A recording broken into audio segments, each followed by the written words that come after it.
thank you again for joining us on Searching for Answers. We're still in the book of John, chapter 12, but we're almost to chapter 13. So get your Bibles and join us as we proceed. I'm going to ask my good friend Roy Branson to read on from where we left off. All right, let me start with chapter 12, verse 27. Before I read it, though, I wanted to tie in what I'm about to read with some things, some verses that precede this. We've been in this chapter listening and reading and watching Jesus come into Jerusalem. And we've been talking about the fact that it's put in the context of a verse in Zechariah that talks about the Messiah entering. Chapter 9, verse 9. Right. And and it talks about the triumphal entry on a foal of a donkey. And there's a contrast between that and an entry on a chariot of a victorious king, the war horse from Jerusalem. The battle bow shall be cut off, and he shall command peace to the nations. Now, that is quoted, and it seems to me that we see this echoed in verse of chapter 13 of 12 of John. We see this echoed in verse 19. Chapter 12, verse 19. Right. Okay, you want to read that verse? Sure. And just remember, Jesus is being described as coming in, and there's the crowd that is affirming him, and then the Pharisees then said to one another, "You see, you can do nothing. Look, the world has gone after him." That's right. And so what comes immediately afterward, it seems to me, is a fulfillment of what even the Pharisees are said to be saying. Namely, this is a cosmic event. This has the whole world. Right. And so in verse 20 it says, "Now among those who went up to worship at the festival were some Greeks." Now we're getting a group of people that haven't been a part of this narrative integrally. We've had Jesus talking to Jews, different groups of Jews, the leadership, but now the Greeks show up. And I think that that's a fulfillment of what the Pharisees have said. The world has gone after him, and sure enough, immediately the Greeks show up, and they're going after him. Well, they're introduced by Zechariah. They're introduced by Zechariah. Brings the Greeks in, right, Rick? Right, verse 13. We mentioned earlier the reference to Ephraim, where Jesus had been. Yes. Then in the next verse in Zechariah, this later in that same verse, "I will arouse your sons, O Zion, against your sons, O Greece, and wield you like a warrior's sword." So they're repeated echoes of this prophecy, which, as Bernie indicated, would have all been very much in the minds of the people at this site, and perhaps later on. The Jews remember this. So there's a whole constellation of messianic references here that are being fulfilled. Right. And then that sets the stage for Jesus' inner turmoil. What about verse 21 in verse 12? Chapter 12. Actually, it's verse 20 in chapter 12. "Now there were some Greeks among those who went up to worship at the feast." So what were the Greeks worshiping at a Jewish feast? Because they would be what we might call God-fearers, would that be? Yes, I don't know if they'd been... Bernie, you can speak to that. Yeah, there was... in the popularity that had spread amongst the Greek world for Eastern religions, which were not very uplifting at all, Judaism was very attractive as a religion of law and order. Really? And these people were attracted to that. These were the God-fearers. They hesitated at taking the final step and getting circumcised, but they appreciated that, and now here in Jerusalem is the home of it. They have the means to travel, and so they come for Passover, come ahead so they can experience it all, and they happen to be here, if it's anything like today, tourists touring around and ahead of time and seeing it all, and they hear about Jesus. I think the clear implication is that they know something about him and they want to be introduced, as you mentioned, Rick, The ones they go to are Greeks. And one of the interesting things about Andrew, if you look him up, he's always taking people to Jesus. Philip goes to Andrew, really? and Andrew Yeah. is the patron saint of the laity. He brings them to Jesus. That's really Isn't it the something. case also that in the Greco-Roman world, the people who were cultured respected the Jews because they were an ancient people and they were literate. They had writings. And so they respected them. And so you can imagine that there are these Greeks who are drawn to Judaism in some way, but Jesus is the latest thing in this community that they generally respect. I'm not talking about the military leaders of Rome, but the cultured people of, of that period. Let's read verse 21 again in chapter 12. All right. They came to Philip, who was from Bethsaida in Galilee, and said to him, "Sir, we wish to see Jesus." Philip went and told Andrew. Then Andrew and Philip went and told Jesus. And Jesus replied, "The hour has come for the Son of Man to be glorified. Very truly I tell you, unless a grain of wheat falls into the earth and dies, it remains just a single grain. But if it dies, it bears much fruit. Those who love their life lose it, and those who hate their life in this world will keep it for eternal life. Whoever serves me must follow me, and where I am, there will be my servant also. Whoever serves me, the Father will honor." And the Greeks being the sign that Jesus is looking for seems to rank up there with Mary as the one who made Jesus the anointed one. Why the Greeks? What was it about that? Precisely, they're not Jews. Right, and here is the going beyond. Yeah. They can't wait. They've come to us. We don't even have to go to them. and I'd like to go back and talk about the seed. You know, we women often like to get some flower seeds and maybe some vegetable seeds and plant them. So you see, when he says here, if you just have a seed, it doesn't do anything.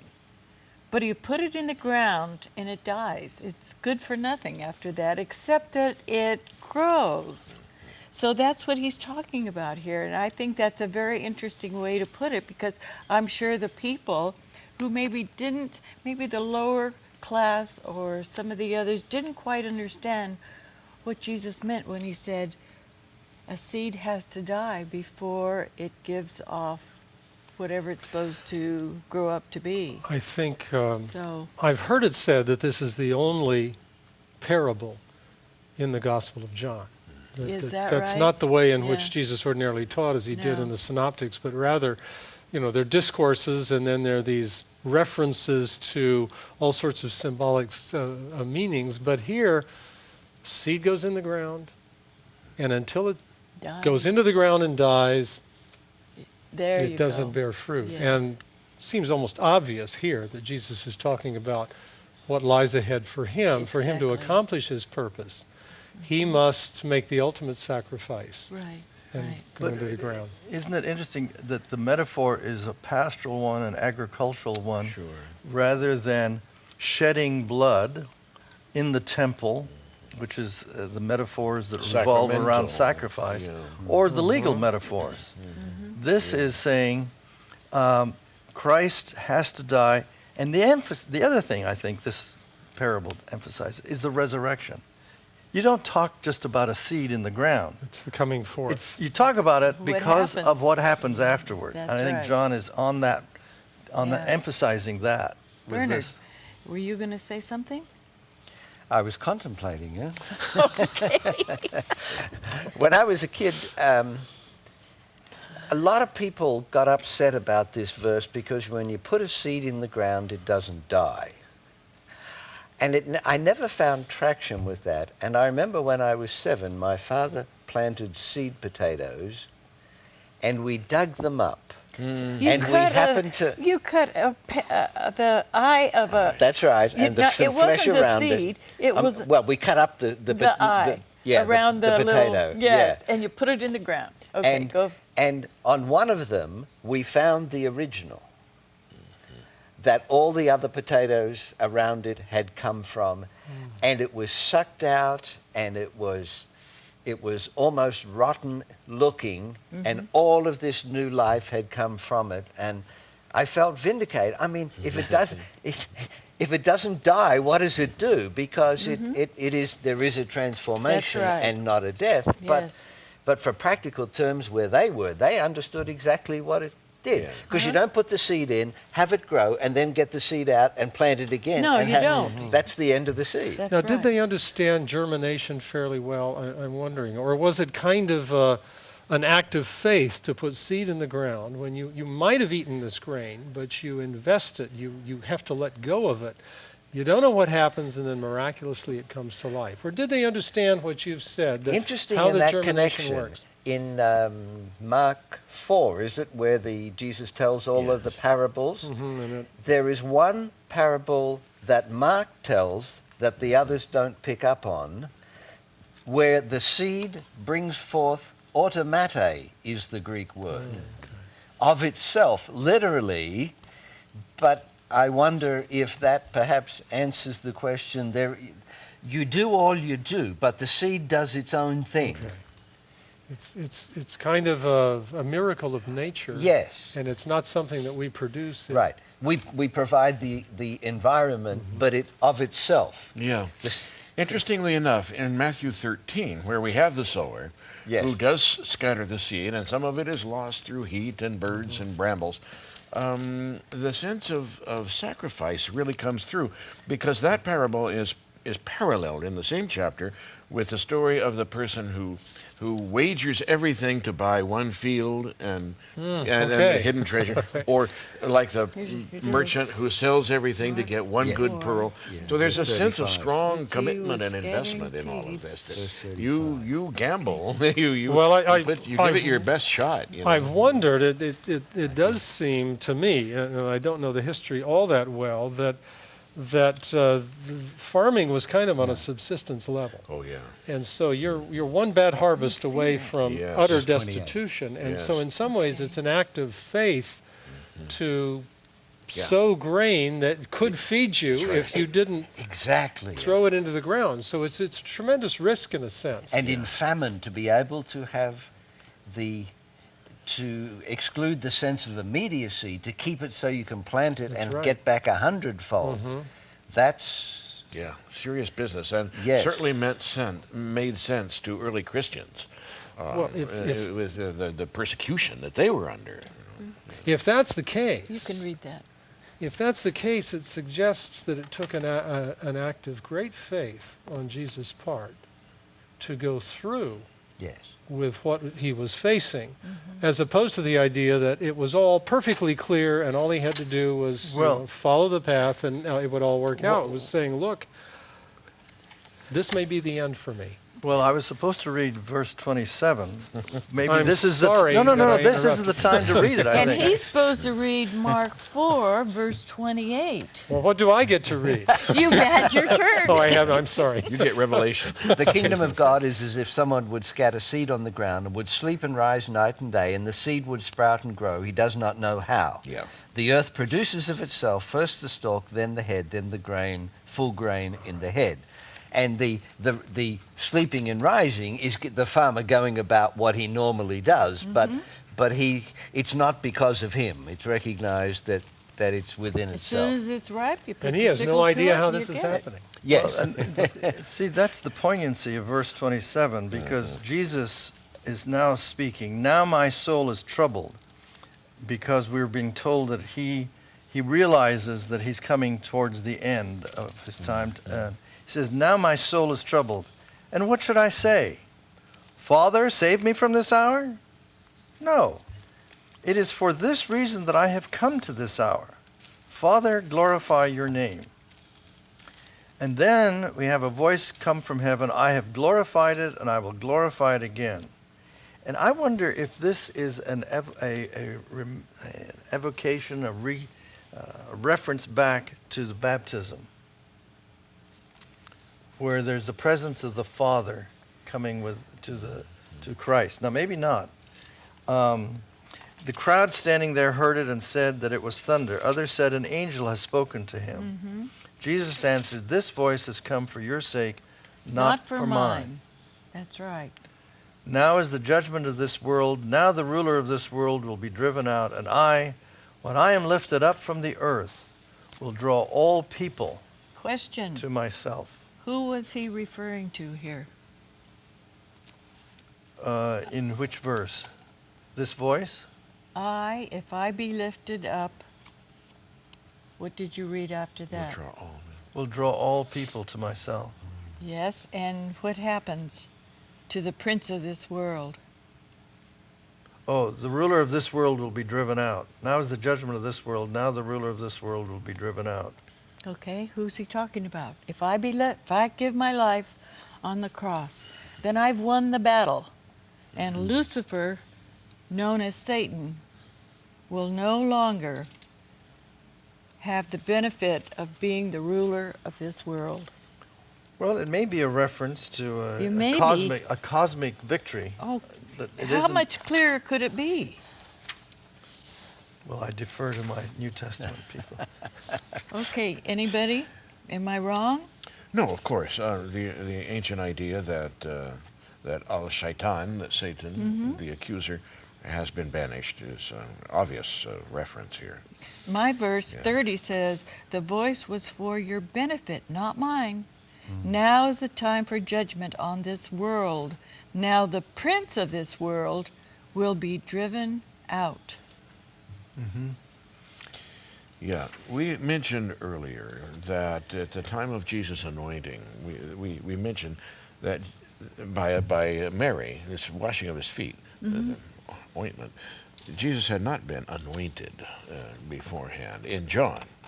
Indeed, he has not been formally baptized. Now, there's this encounter where John is baptizing, but again, Doesn't mention that it he was doesn't mention baptized it. there. But rather here is not only Gethsemane, where Jesus in the synoptic, the other gospel says, "Father, if it be possible, deliver me." Of course. Here Jesus says, "Should I say, Father, save me from this?" No. There's that reference, but also the reference to the voice from heaven. Here we see it in verses 28 and 29 in John. This is where he has his counterpart. Right. So Okay. I am convinced that John knew Matthew and or Mark and or Luke very well, and is recrafting the story in his own directions. Okay. And to answer your question, yes, I think it is an intentional link back to the voice at the baptism Yeah. and Yeah. other places. We see the inner struggle nonetheless, don't we? Verse 27, when he simply says, "What should I say? Father, deliver me." Obviously that represents an inner tension. Well, he The says, "Now possibility of- my heart is troubled." Yes, that's right. So he was The struggling. possibility of asking for deliverance is there in his mind. What do you isn't it? think is the point that the gospel writer is making by remembering this account? That there was Oh. something that Jesus goes Remembering through a what? struggle about You know, what's You going to read the happen. early Christian martyrology, fancy word, stories of people who are martyrs, sometimes volunteered to be martyrs. They often say that when they came into the arena, they heard a voice, and the voice spoke, and they saw the glory. Well, this story sets up that paradigm, I think, for early Christians. They saw themselves walking as Jesus had walked. The temptation to say, deliver me, was always there. Should they say it or not? It seems to me there's something in addition to that that's intriguing here, and that is you've got the sort of the outward struggle, the opposition to Jesus, and then you have the inward struggle. And it's almost as if to say it's the inward struggle that's the more dramatic, the more intense, as if to say the great issues of life are the ones that are resolved in the soul's own interior struggle with temptation Why can't you say they're both important? I'm not saying they aren't both important, but it does seem to me that what's going on here is saying this may be the more important struggle. Why does this mean? Why do you think? Well, because that the this makes it ultimate more important? outcome of the other depends on this one. This takes priority. See, it's Jesus remaining faithful to his path to the cross that's the only way in which this other struggle will be resolved Well, positively. I think it's a combination of both, and they're both traditions that are being brought together. Yeah, in and I'm this- in saying this it's the guess. second one that has priority. Okay, I'm glad you're saying that you said it. Pox. Okay, could you read that verse that I like so much? Verse 27 and right on down through 29. And Jesus then declares that the prince of this world will be driven out. Bernard, would you read chapter 12, verse 27, and go on down through verse 33? All right. Now my soul is troubled. And what should I say? Father, save me from this hour? No. It was for this hour that I have come to this hour. It was for this reason I have come to this hour. Father, glorify your name. Then a voice came from heaven, I have glorified it, and I will glorify it again. The crowd standing there heard it and said that it was thunder. Others said, an angel has spoken to him. Jesus answered, this voice has come for your sake, not for mine. Now is the judgment of this world. Now the ruler of this world will be driven out. And I, when I am lifted up from the earth, will draw all people to myself. He said this to indicate the kind of death he was to die. Clear as a bell. Just those few verses.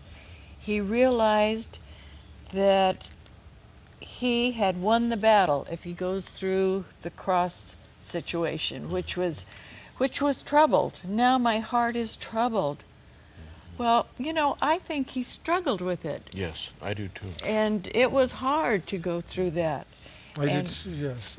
I think this may be, to a certain extent, an apology for the crucifixion and what it might have meant superficially to people at that time, because the idea of the Messiah dying and suffering was not part of the Jewish picture of the Messiah. He was to be a king and establish the kingdom and restore the fortunes of Israel. And the Get idea rid of the that Romans. how could you claim? Yeah, right. How could you claim then that this person who was crucified was the Messiah? And here I think there's a way of understanding that this was not a defeat, but it was a victory. It was not a contradiction to his messianic role. It was, in fact, its fulfillment.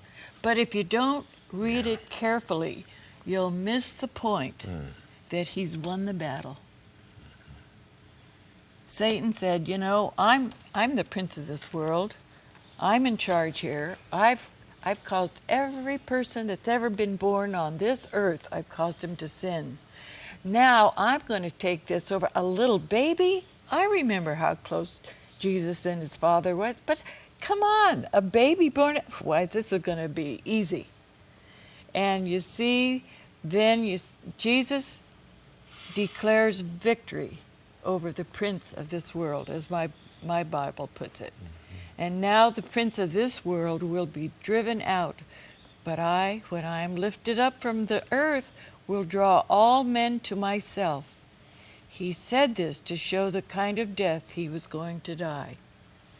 So to me, those are very, very important verses. They're decisive, absolutely decisive. Early Christians, like us today, looked forward to the Second Advent. But for them, the climax of history, the hinge of the plan of salvation, was not the Second Advent. It was Calvary. Yes, that was the really exactly. decisive moment. That's it. The battle was won. In terms of being lifted up, in the Aramaic that lies behind this, the meaning is similar to our English. Somebody who is lifted up used to be an expression for somebody who was proud. It was a term for crucifixion. And for John, Jesus' glory is not the resurrection alone, but the whole series of events, including his humility. Exactly. That was his glory, and this is the book of glory. And already we've heard the word used several times already, and we're only just beginning to get into it. But as I read this, it's an inadequate analogy, but if you remember the doctoral days, up to the end of the comprehensives, there was all of that that had to be done, and then the expectation, now I can write my thesis. And there is no continuity for most people from the one to the other. And you look forward to it, and then you find that you have to generate all the momentum all over again. And here is Jesus. This is what he came for.